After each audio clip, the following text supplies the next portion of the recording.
This is the image that breaks the simulation. If you look at the live drone feed hovering over the National Mall right now, you aren't seeing the usual partisan divide. You aren't seeing a small pocket of blue-haired college students or a convoy of red pickup trucks. You are seeing a human ocean. The National Park Service, which has been unusually quiet about crowd sizes for the last 5 years, has unofficially estimated the crowd at over 250,000 people. They are stretching from the steps of the Lincoln Memorial past the Washington Monument and pressing right up against the steel-reinforced fencing of the Capitol. But it's not the size of the crowd that has the White House in a state of absolute nuclear meltdown this morning. It's the slogan. For 10 years, Donald Trump has dominated the global consciousness with 4 simple words: Make America Great Again. It was the most successful political branding in modern history. Today, the streets have flipped the script. As of Tuesday morning, January 27th, 2026, the #1 trending hashtag on X, on TikTok, on Truth Social, and even on Weibo in China is Make America Go Away. It is on the signs held by grandmothers from Virginia. It is spray painted on the plywood boards covering the windows of the Treasury Department. It is being chanted rhythmically, deafeningly outside the heavily fortified gates of the White House. Make America Go Away. It is not a call for revolution. It is not a call for violence. It is a slogan of pure, unadulterated exhaustion. It is a plea from a populace that is physically and emotionally tired of the chaos, tired of the trade wars, tired of the asset seizures, and tired of the constant, relentless noise of this presidency. And inside the executive residence, the reaction is reportedly apocalyptic. Sources close to the Oval Office report that President Trump is losing it. He is viewing this slogan not as a political protest, but as a personal existential insult. He is reportedly demanding that the National Guard clear the streets immediately. He is calling the governors of Virginia and Maryland traitors for allowing the convoys to enter the Capitol. He is screaming at his televisions. In this deep dive special report, we are going to break down the unprecedented scenes unfolding and washing over D.C. right now. We are going to analyze why this specific slogan, Make America Go Away, has gone viral globally, uniting everyone from Gen Z nihilists to angry suburban moms. Whispers. We are going to reveal the terrifying bunker strategy that the administration is reportedly considering to survive the week. And we are going to ask the question, when a strong man loses the power to shock and simply becomes an annoyance, is it over? The wipeout isn't just a poll anymore. It's a physical reality marching down Pennsylvania Avenue. How did we get here in 48 hours? Protests of this magnitude don't just materialize out of thin air. They need a spark. And this weekend, the Trump administration didn't just provide a spark.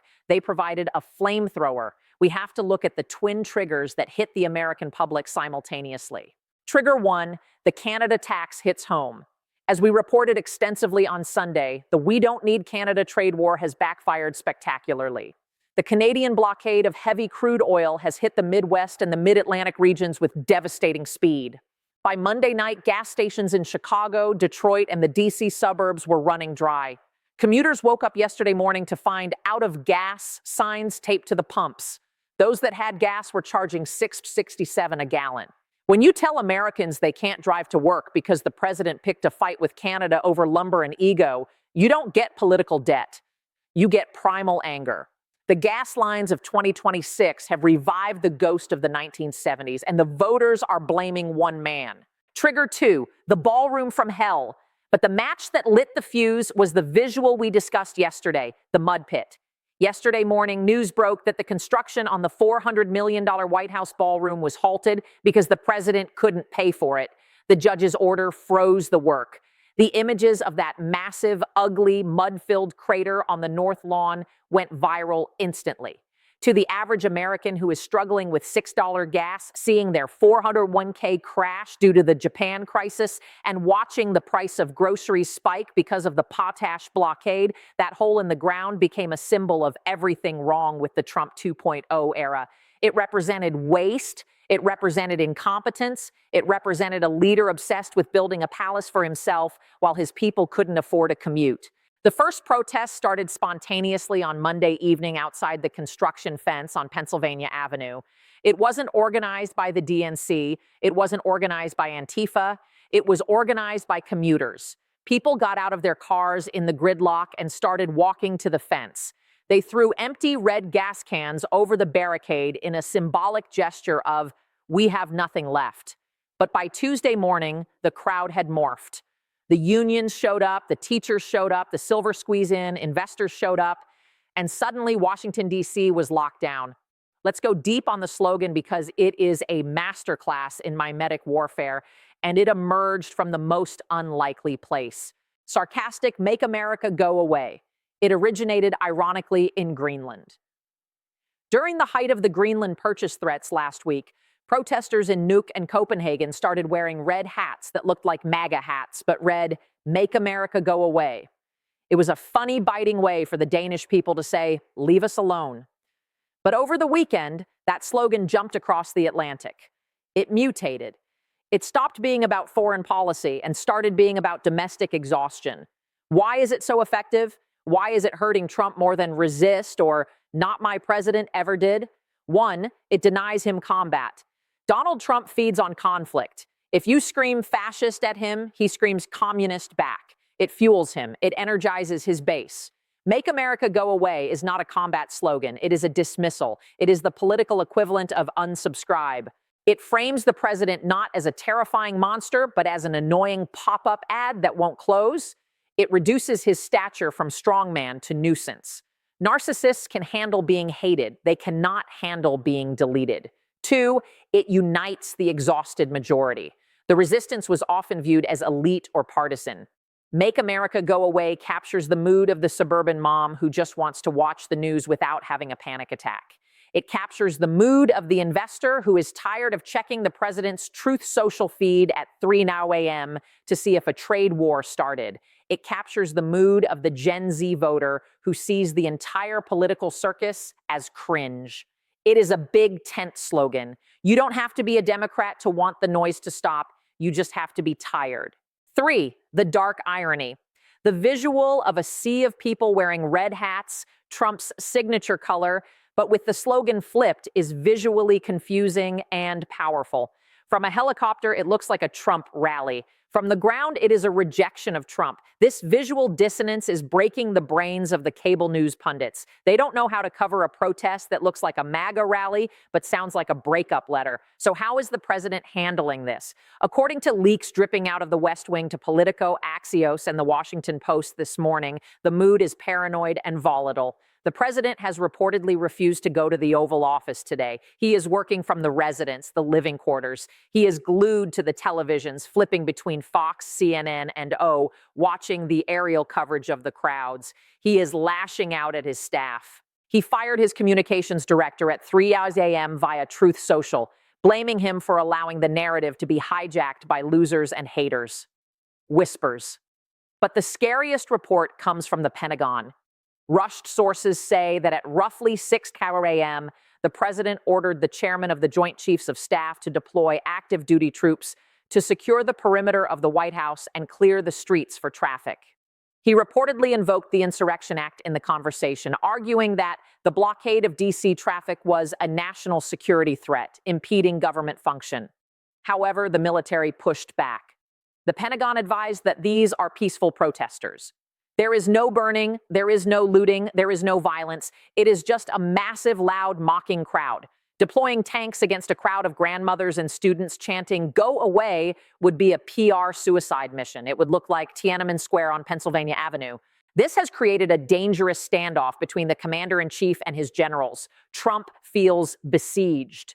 He looks out his window and sees the ballroom crater filled with trash thrown by protesters. He sees the sheriff seizing his towers in New York. And now he sees a sea of people telling him to leave. He is trapped, and trapped leaders are dangerous. He is looking for a lever to pull that will make him look strong again. But every lever is broken. The media coverage of this event is deepening the divide in the country, but in a surprising way. CNN and MSNBC are calling it the exhaustion march. They are leaning into the narrative of fatigue.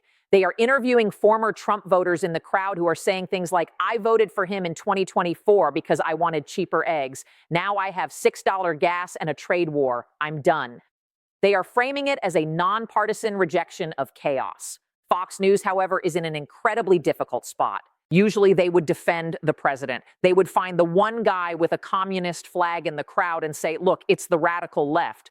But Rupert Murdoch or his successor reads the bond markets. They know the Japan crash was real. They know the corporate donors are furious. So they are pivoting. They aren't defending Trump aggressively. They are attacking the tone of the protests. Is it unpatriotic to want America to go away? Are these people betting against the country? They are trying to frame the slogan as anti-American treason, but it's not sticking because the people holding the signs aren't masked Antifa members. They are farmers in John Deere hats who can't get fertilizer from Canada. They are small business owners. They are the core of the country. When you lose the farmers and the traders, you lose the narrative. Fox News knows that if they go too hard against the crowd, they are attacking their own audience. Curious? The most interesting coverage is coming from international media. The BBC, Al Jazeera, and NHK Japan are covering this wall to wall. For the rest of the world, this is the sign they have been waiting for. It is the sign that the American fever is breaking. They are treating it almost like the fall of a regime. The headlines in Europe are jubilant. America wakes up, the end of the era. The protests aren't just in D.C. The viral nature of the slogan has sparked solidarity marches in capitals around the world. In London, thousands gathered in Trafalgar Square with signs saying, "We agree, make America go away." In Paris, the Eiffel Tower went dark in a symbolic gesture of turning off the noise coming from the U.S. In Tokyo, where the financial pain is most acute due to the bond crash, protesters surrounded the U.S. embassy demanding stability and respect. This is the Davos disaster spilling into the streets. The world leaders who walked out on Trump on Thursday are now seeing their own citizens validate that decision. It gives massive political cover to the European Union to maintain the hard line on trade. Ursula von der Leyen doesn't need to negotiate with a president who is being mocked in his own capital. She can wait him out. She knows he is a lame duck. The protest confirmed to the world that Trump 2.0 is over, even if he is still technically in a fiscal pause. Here is the dangerous part for the administration. Protests cause uncertainty. Uncertainty kills markets. The Dow Jones opened down another 400 points this morning. Why? Because Wall Street hates social unrest. They see the crowds and they think gridlock, executive orders, martial law risk. The protests are feeding the economic crash, which in turn feeds the protests. It is a doom loop. The Japan shock started the fire. The Canada blockade poured gas on it, and now the protests are fanning the flames. We are hearing rumors that the New York Stock Exchange might trigger a circuit breaker trading halt if the volatility index, VIX, goes any higher. If the stock market closes early because of protests, that is a psychological blow the presidency cannot survive. It screams failed state. And remember the silver squeeze? Silver is rallying again today. Why? Because when you see 200,000 people surrounding the White House, you don't buy dollars, you buy metal. You buy insurance against the collapse of the system. The Make America Go Away movement is inadvertently driving the final nail into the coffin of the Trump dollar. I want to return to the ballroom from hell for a moment because the imagery there is potent. The protesters have turned the construction fence into a shrine of failure. They are taping their unpaid bills to the fence. Here is my electric bill. Here is my gas receipt. Here is my foreclosure notice. They are throwing pennies into the mud crater. For the ballroom, they shout. It is a devastating visual. The president's vanity project has become the people's wishing well of misery. Every penny thrown into that mud is a vote of no confidence. The Secret Service is terrified that the crowd might breach the fence, not to attack the White House, but to occupy the hole. If protesters set up a tent city inside the quote-unquote Trump crater, the symbolism is game over. It becomes Hooverville 2.0 right on the North Lawn. Imagine the headline, Americans living in Trump's unfinished ballroom. It would be the photo of the century, and the Secret Service knows they cannot shoot people for camping in a mud pit. So where does this end? We are watching a presidency unravel at a speed that is hard to comprehend. 1 week ago, he was heading to Davos to declare victory. Today, he is hiding in the residence while the world chants, "Go away." This isn't a political crisis anymore. It is a psychological one. The president's entire self-image is built on being loved or feared. Right now, he is being mocked and ignored.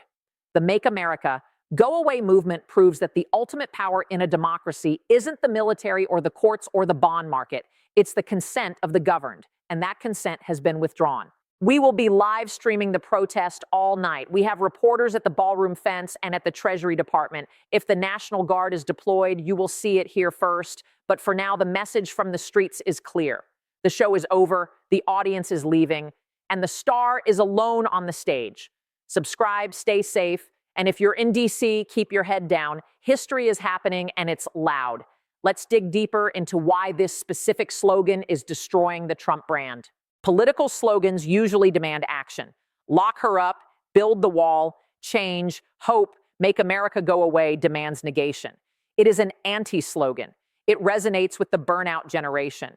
People are burnt out on news, burnt out on history. Trump is news. Trump is history. By asking him to go away, they are asking for a mental break. It frames Trump not as a villain, but as a headache. You don't fight a headache, you wish it away. This denies him the conflict he craves. He wants a fight. He wants Antifa versus patriots. He doesn't know how to fight apathy and exhaustion. That is why he is losing it. He has no weapon against boredom. The psychology here is linked to crisis fatigue. After the pandemic, the 2024 election, the inflation crisis, the Greenland crisis, the human brain shuts down. The go-away movement is a collective psychological defense mechanism. It is the country saying, we cannot process any more drama. Please turn off the simulation. Historians are already comparing this to the Bonus Army March of 1932. Veterans camped out in D.C. demanding their bonuses during the Great Depression. Herbert Hoover ordered the military, led by Douglas MacArthur, to clear them out. They burned the camp. It destroyed Hoover's presidency instantly. It paved the way for FDR. If Trump orders the military to clear the, quote, ballroom protesters, he is repeating Hoover's mistake. The optics of tear-gassing hungry farmers and broke investors will seal the, quote, total wipeout in the midterms. It turns a political defeat into a moral stain. It changes the legacy from the disruptor to the tyrant. We need to talk about the agents on the ground. The Secret Service is exhausted too. They have been dealing with the, quote, asset seizure standoff in New York, the, quote, ballroom security risks in D.C., and the constant travel. Now they face 250,000 people. Morale is reportedly at an all-time low. There are leaks coming from the detail itself. That never happens. When the people protecting the president start leaking to the press, you know the center cannot hold. They are leaking because they are afraid. They are worried that the president's erratic behavior, demanding tanks and demanding arrests, is putting them in danger. They know that if the crowd charges, they cannot hold the line. They are the last line of defense, and they are wavering. Who is leading this march? It's not just the college kids, it's the done generation. It's the millennials and Gen X, the people who have lived through once-in-a-lifetime crises every 4 years. They are done. They aren't marching for hope. They are marching for silence. This is a dangerous demographic to lose because they are the engines of the economy. If the 30 to 50-year-olds check out of the system, if they stop consuming, if they stop investing, the recession becomes a depression. The go-away movement is an economic strike as much as a political one. It is a general strike of the American spirit. What does this mean for Taiwan, for Ukraine, for Israel? When the U.S. Capitol is paralyzed by protests, the world holds its breath. Adversaries might calculate that this is the moment to move. Trump is distracted. The people are revolting. Now we strike. The risk of a foreign policy crisis exploding this week is incredibly high. A distracted America is a dangerous world, and the go-away signs might inadvertently invite the world to come crashing in. The Make America Go Away viral moment is the culmination of the Greenland-Japan ballroom triad of disasters. It is the voice of a system that has snapped. The system can handle stress. It cannot handle absurdity. And 2026 has become absurd. We will keep watching. The next 24 hours will decide the fate of the administration. If the tanks roll, it's over. If he resigns, it's over. If he does nothing, it's over. The trap is closed.